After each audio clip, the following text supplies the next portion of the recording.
C'est l'événement de l'été, l'une des plus grandes rétrospectives de Picasso que la France ait jamais accueillie. 77 ans de création sont ici réunis en 120 chefs-d'œuvre du maître. Alors ça va de 1895 à 1972.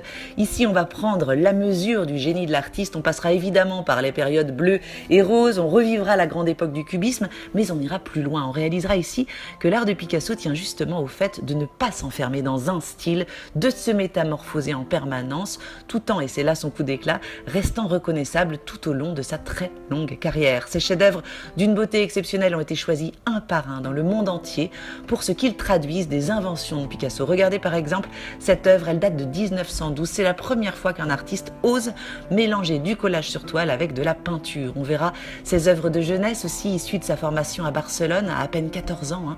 Regardez un peu cette maîtrise du trait, du geste, de la couleur. Regardez aussi cet autoportrait réalisé à 15 ans, sidérant. On pourrait constater le tournant de sa peinture généré par sa découverte de la modernité parisienne aussi dans cette exposition. On revivra ses expérimentations radicales nourries par la découverte de l'art primitif qui va mener plus tard à la révolution cubiste.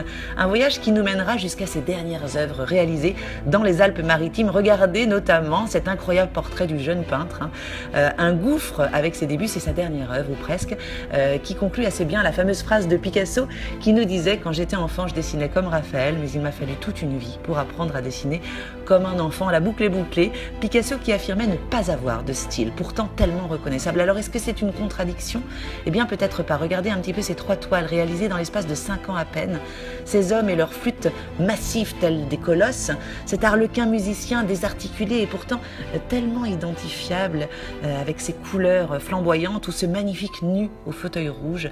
Là encore, rien à voir dans le style, et il est là justement le style Picasso, dans un renouvellement incessant. Picasso s'ennuie vite, il s'ennuie même très vite.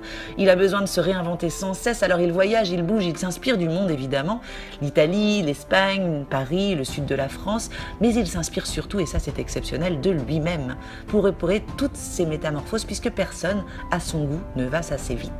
La scénographie nous invite nous aussi à nous perdre dans ce dédale de créativité, passant d'une œuvre à une autre au gré de nos coups de cœur, sans imposer un parcours chronologique, même si, évidemment, si vous le souhaitez, il vous suffira de suivre la chronologie. Voilà, avis à ceux qui pensaient tout savoir sur Picasso. Cette exposition envoûtante est une véritable révélation.